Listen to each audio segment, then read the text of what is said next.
Economy is not a complicated subject. It is simply the study of how people interact with things of value. The problem is that people are very complicated, and that can make economic assumptions that seem reasonable, in theory inaccurate, or simply wrong. Economics is also a topic that, for better or worse, is intertwined with politics, personal opinions, and our quality of life at personal, national, or global levels. Most economists agree on 99% of the study topics, and the remaining 1% is mostly composed of misunderstandings or ideologies. Economic ideologies are also easy to understand. Some people believe in a more egalitarian culture where individuals look out for each other, while others see the merits of meritocracy, where those who contribute the most are the most rewarded, incentivizing everyone to work as hard as they can to produce more wealth. While debates on these topics could go on for thousands of videos, it's more efficient to focus on specific economic misunderstandings. Two, in particular, are economies of scale and induced demand. You may have heard these terms used to justify everything from urban planning and business growth to entire national economic policies. Induced demand, in particular, has become a favorite among many economists and commentators. It suggests that building more infrastructure yields worse results, which is an intriguing idea if true. The only problem is that almost everyone discussing these two economic theories gets it wrong, or at least omits many details that could change the arguments for or against some really important decisions people will have to make. Decisions about how we vote on the aspects of our cities, which companies get the capital they need to grow, and around which industries we build our economies. It's crucial to understand these theories well, if only for that reason.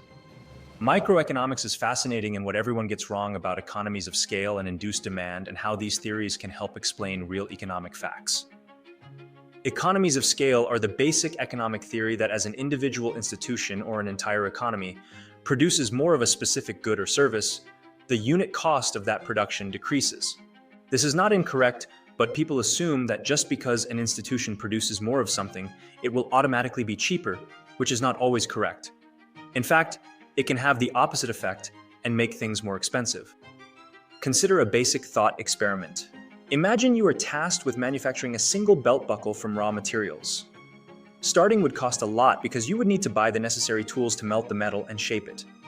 If you spend $200 on a basic furnace crucible and a buckle-shaped mold, you would also have to buy the steel to melt, worth $4, and pay $1 for the electricity or fuel to run the furnace. In total, a belt buckle would cost you $205, making it very expensive and economically uncompetitive. However, if you were to make two buckles, you could reuse the same tools and only pay an additional $5 for the extra steel and electricity. This means that now each buckle only costs you $105, which is still not great, but almost half the price of the first buckle. Tools are fixed costs, meaning they will always cost $200 regardless of how many buckles you make. The steel and energy to run the furnace are variable costs, meaning that for each additional buckle you make, you will have to pay an extra $5 for these inputs. It might be basic for most people, but having a good understanding of these fundamental concepts is important to understand how it works in the real world. As you make more and more buckles, the basic theory of fixed and variable costs would suggest that the price of each buckle would tend towards $5, as the fixed cost of $200 becomes less and less significant to the total cost of each buckle. If we manufacture 1 million buckles, we would have paid $5 million for steel and fuel and $200 for the machinery needed to shape them. All of this is almost enough. There is little difference in $5. Also, one would expect that someone ordering such a quantity of steel and paying for all that electricity could get a volume discount from their suppliers, so unit costs could end up being even lower. Fantastic for the belt buckle entrepreneur, as it allows them to introduce a more competitive product to the market. It's also fantastic for the economy in general because it receives a large quantity of cheap belt buckles. Unfortunately, this overly simple example omits many important details. A $200 furnace probably won't be able to melt that much steel before breaking or taking a long time to produce the buckles. You would be forced to invest in a larger machine. This is called short-term diseconomies of scale, where producing more has increased the unit cost of production. This happens across the entire production scale, even with a basic item like belt buckles. At some point, you will have to invest in a warehouse for your materials. You might have to hire more workers to help you, and invest in large machines that can make buckles faster than a basic $200 furnace. Each time a significant investment is made in the production process, the unit cost of a buckle increases. This happens before those costs are spread across enough units to make sense. Economies call it the short-term economies of scale curve, and it looks like these peaks that have increased costs, with a general downward trend. It's not a perfectly fluid process, but in general, things get cheaper. That's true until we encounter the long-term diseconomies of scale problem. After a certain point, buying more electricity and steel won't get you bulk discounts. It will increase the overall market demand for those goods and services, making them more expensive. The belt buckle business might also run out of people willing to work around hot furnaces all day. They would have to start paying more to attract people or get enough workers to buckle up. And gradually, each additional buckle ends up costing more. There is an optimal amount of production. And beyond that, no matter how much you try to reduce costs, they will only increase.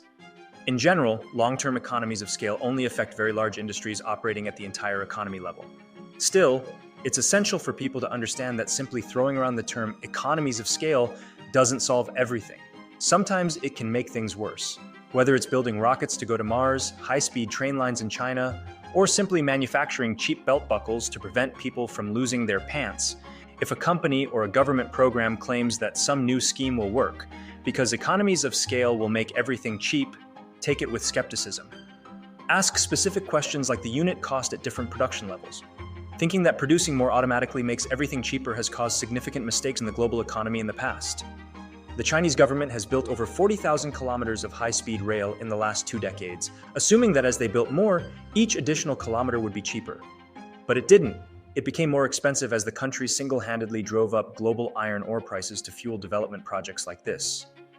Railway lines went from making short and obvious connections between large population centers to long connections between remote villages with small populations through mountains and deserts.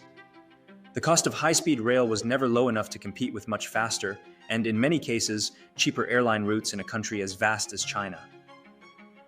This left the state-run railway group with $900 billion in debt, a loan that surpasses the GDP of most countries in the world. This could have been avoided with a better understanding of economies of scale. The development of public transportation infrastructure is also a victim of another economic myth that is increasingly being talked about. Induced demand, the theory that as the supply of something increases, the demand for it will increase in unison. This theory does not apply to all goods or services.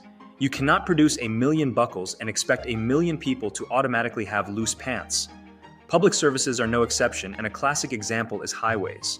The theory says that as highways add lanes to accommodate more cars, more people decide to use the highway, meaning that traffic does not improve.